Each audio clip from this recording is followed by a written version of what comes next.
रखसार से बरखा का धरा पर्दा उठा दो, रखसार से बरखा का धरा पर्दा उठा दो, लिल्लाह मुझे हुस्न खुदा दाद दिखा दो, लिल्लाह मुझे हुस्न खुदा दाद दिखा दो। ऐ बहर करम सदका हुसैन इब्न अली का, या साहब मुझे शरबत दीदार पिला दो। मैं दूर हो मजबूर हो आए सईद आलम, मैं दूर हो मजबूर हो आए सईद आलम, दीदार दिखाते लगी आवाज सुना दो। कौनैन मुख्तार खुदा तुमको बनाया, कौनैन मुख्तार खुदा तुमको बनाया, उम्मत का निगाहबन है खुदा तुमको बनाया, उम्मत का निगाहबन है खुदा तुमको बनाया। إن الحمد لله نحمده ونستعينه ونستغفره ونؤمن به ونتوكل عليه ونعوذ بالله من شرور أنفسنا ومن سيئات أعمالنا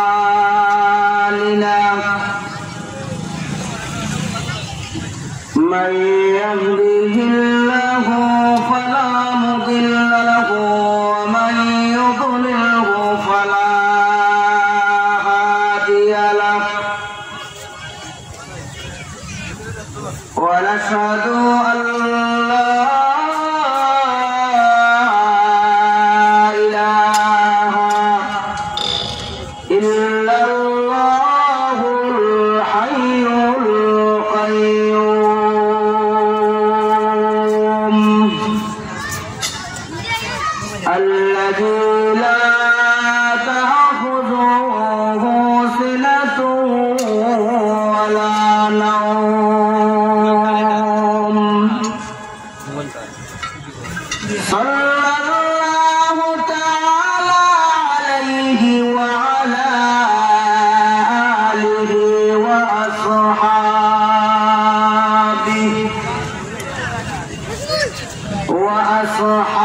وأصحابه الذي هم خلاصة العرب العرباء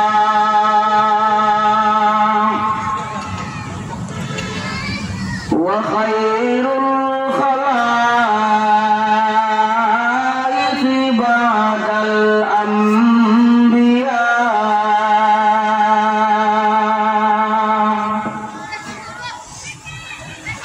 أما بعد فقد قال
والعدل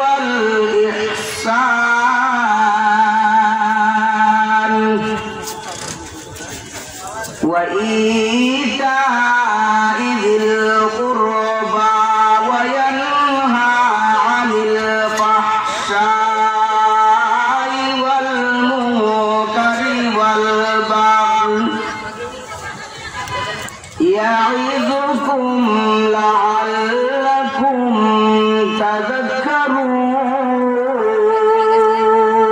تذكرون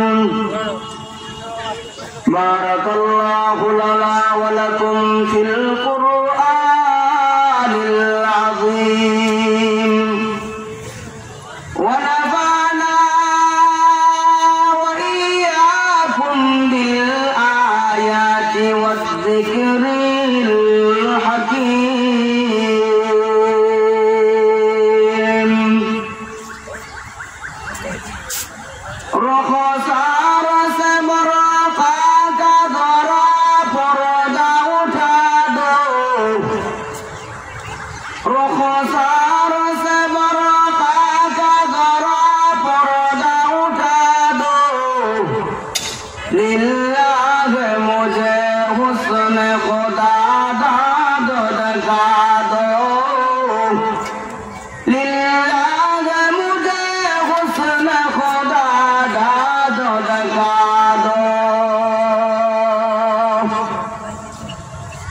ऐ बहर करम सदका हुसैन इब्न अली का या साहब मुझे शरबत दीदार पिला दो मैं दूर हो मजबूर हो आए सईद आलम मैं दूर हो मजबूर हो आए सईद आलम दीदार दिखाते नहीं आवाज सुना दो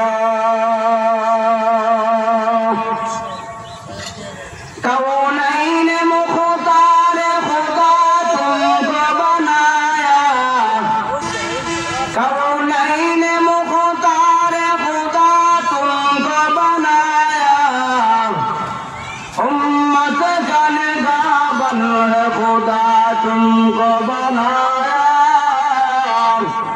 उम्मत का निगाहबन है खुदा तुमको बनाया ला इलाहा इल्लल्लाह একটু জোরে জিকির করি গুনাহ হবে না তো একটু জোরে লা ইলাহা ইল্লাল্লাহ লা ইলাহা ইল্লাল্লাহ লা ইলাহা ইল্লাল্লাহ একটু জোরে ভাই একটু জোরে জিকির করি একটু জোরে লা ইলাহা ইল্লাল্লাহ যারা দিলে আছে আল্লাহর ভয় জিকির করে সদা সর্বদা তার আহার নিজেরা ভালো লাগে না তার আহার নিজেরা ভালো লাগে না ভালো লাগে শুধু ইল্লাল্লাহ লা ইলাহা ইল্লাল্লাহ লা ইলাহা ইল্লাল্লাহ গাহারি চলে না দাইবার সারা বেহিমান চলে না পাইলট ছাড়া মানুষ চলে না রূহ ছাড়া এই পৃথিবী চলে না আল্লাহর হুকুম ছাড়া লা ইলাহা ইল্লাল্লাহ লা ইলাহা ইল্লাল্লাহ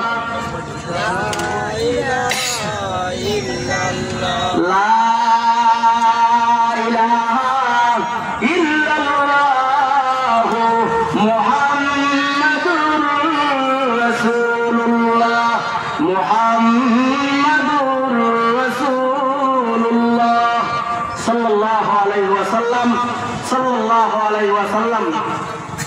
নেহায়ত কাবিল ইহতারাম ঐতিহ্যবাহী মল্লিকপুর হিলফুল ফুজুল ইসলামী যুব সংঘ সুনামগঞ্জ সদরের উদ্যোগে আয়োজিত তৃতীয় বাৎসরিক তাফসীরুল কুরআন মাহফিলের চলমান অধিবেশনে মঞ্চে উপবিষ্ট শ্রদ্ধাভাজন সভাপতি সাহেব, দূর দূরান্ত থেকে আগত মুরব্বিয়ানে কেরাম, যুবক ভাইরা, পর্দার অন্তরালে তাফসীর শ্রবণরত আমার পর্দাশীলা মা ও বোনেরা, সর্বপ্রথম আমরা মহান আল্লাহ রাব্বুল আলামিনের আলিশান দরবারে শুকরগুজার হচ্ছি যে মহান আল্লাহ রাব্বুল আলামিন আমাদেরকে দুনিয়ার সমস্ত কাজকর্ম থেকে অবসর করে কোরআনের মাহফিলে জান্নাতের বাগানে আসার এবং বসার তৌফিক দান করেছেন। এই জন্য আমরা দিল খুলে আকাশ বাতাস মুখরিত করে হৃদয়ের অবনীত চিত্রে একবার বলিষ্ঠ কণ্ঠে কালিমত শুকুর আদায় করি, বলি আলহামদুলিল্লাহ। আমার ভাইরা, আমরা যে সময় আল্লাহর নিয়ামত পাবো, পাওয়ার সাথে সাথে আমরা আল্লাহর শুকরিয়া আদায় করব।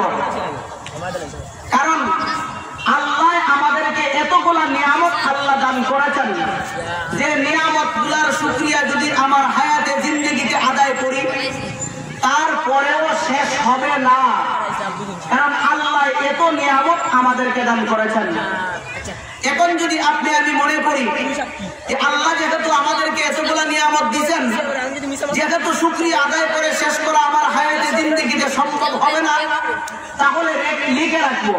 কি করব? লিখে রাখবো। আমার আল্লাহ বলেন, হে দুনিয়ার মানুষেরা, আমার নবী বিশ্ব নবী, নবী সম্রাট, নবী সূর্য মুহাম্মদুর রাসূলুল্লাহ সাল্লাল্লাহু আলাইহি ওয়াসাল্লামকে আল্লাহ বলেন, ওগো নবী, আপনার উম্মতদেরকে এই কথাটাও জানিয়ে দিন, তারা আমি আল্লাহর নিয়ামতের শুকরিয়া আদায় করে শেষ করতে পারবে না, এবং কি লিখেও রাখতে পারবে না। কারণ এইরকম হায়াত পাবে না, এইরকম কালিও পাবে না, এইরকম কলমও পাবে না। কিভাবে লিখে রাখতে পারবো না? আমার আল্লাহ কুরআনুল কারীমের এক আয়াতেই আল্লাহ নিজেই বলেছে। আল্লাহ কি বলে?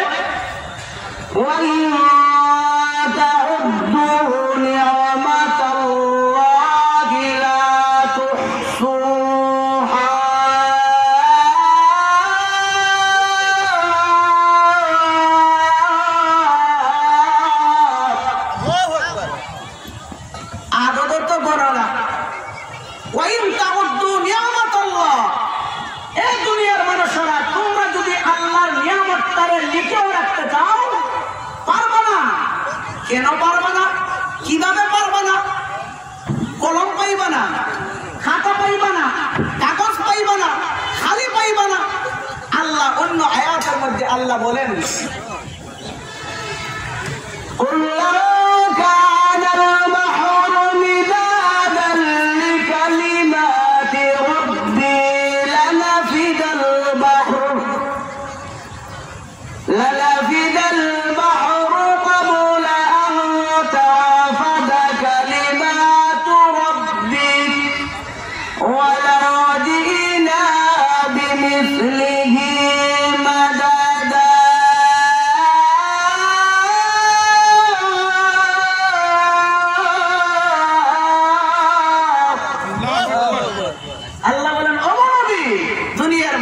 জানায় দেন।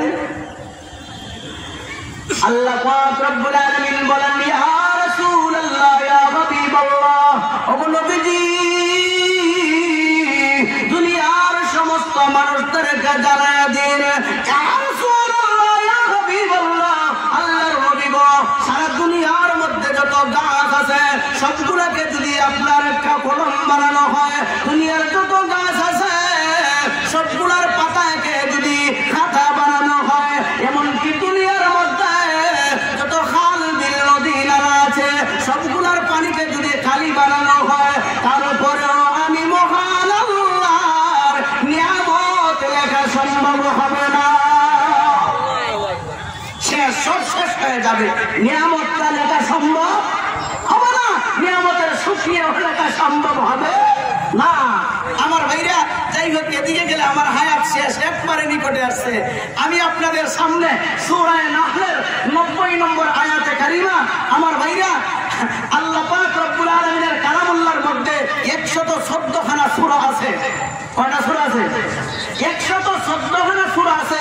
এই 114 খানা সূরার মধ্যে 14 নম্বর সূরা, এই 14 নম্বর পারার 16 নম্বর সূরা, 14 নম্বর পারার 16 নম্বর সূরা, সূরা নাহলের 90 নম্বর আয়াতে কারিমা আমি আপনাদের সামনে তিলাওয়াত করেছি। আল্লাহ যদি আমাকে তৌফিক দান করে, তাহলে সংক্ষিপ্ত আকারে কয়েক মিনিটের মধ্যে আমার আলোচনাটা শেষ করব, কারণ আমারই ভাগ্য খারাপ, ঠিক না? সময় একদম কম, কি কথা বলবো। যাই হোক আমার ভাইরা, আমি যে আয়াতে কারিমা আপনাদের সামনে তিলাওয়াত করেছি, এই আয়াতের মধ্যে আল্লাহ পাক রব্বুল আলামিন 3টা জিনিসের আদেশ করেছেন আর 3টা জিনিসের নিষেধ করেছেন। কি করেছে আল্লাহ? 3টা জিনিস পালন করার কথা বলেছে, করার কথা বলেছে, আর 3টা জিনিসের থেকে নিষেধ করেছে, এই কাজগুলো তোমরা করবা না। আল্লাহ কি বলছে? আদেশ করছে 3টা, নিষেধ করছে 3টা। আমার ভাইরা, এখন নাম বললে তো শেষ করা সম্ভব না, আয়াত তো মাত্র কয়েক মিনিট। যাই হোক আমার ভাইরা, এখন আসেন এই আয়াতখানা তাফসীরে মাযহারিতে আল্লামা সালামুল্লাহ পানিপতি রাহমাতুল্লাহ আলাইহি লিখছেন, আল্লাহ পাক রব্বুল আলামিন যদি এই আয়াতে কারিমাটা শুধু আল্লাহ নাজিল করতেন, সারা কোরআন শরীফটাও আল্লাহ নাজিল করতেন না, তাহলে এই আয়াতটাই উম্মতের জন্য, হেদায়েতের জন্য যথেষ্ট হয়ে যেত। সুবহানাল্লাহ। এখন মনে করেন এই আয়াতের ভিতরে কি আছে?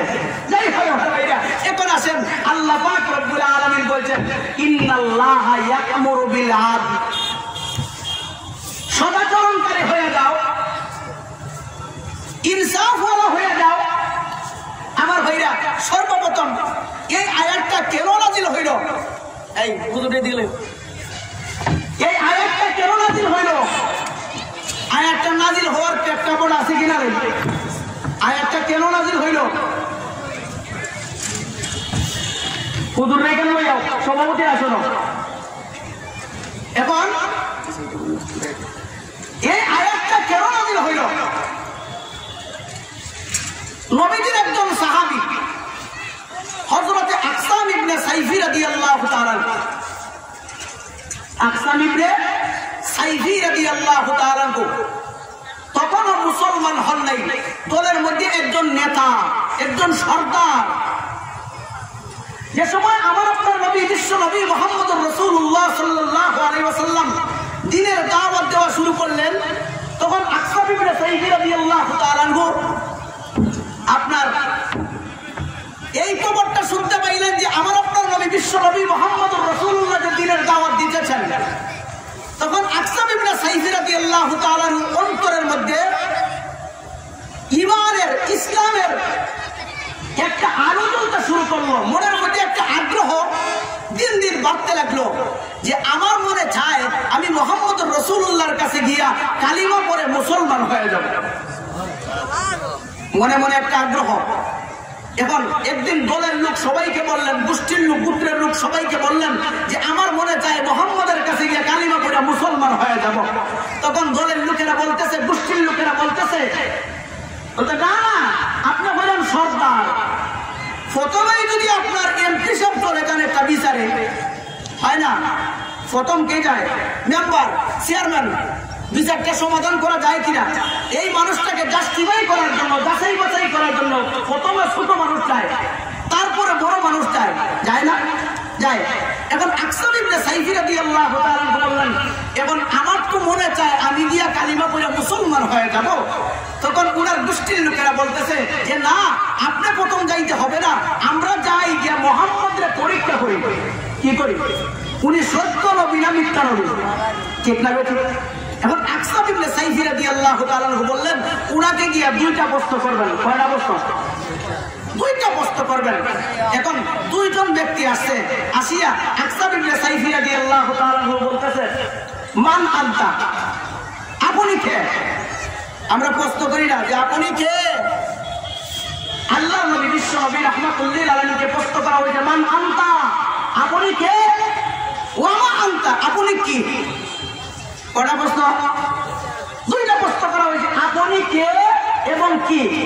আমরা যদি আমার এই ভাইকে প্রশ্ন করি যে ভাইজান আপনি কে, উনি বলবেন আমি অমুকের ছেলে অমুক। আপনি কি? আমি একজন মাদ্রাসার শিক্ষক।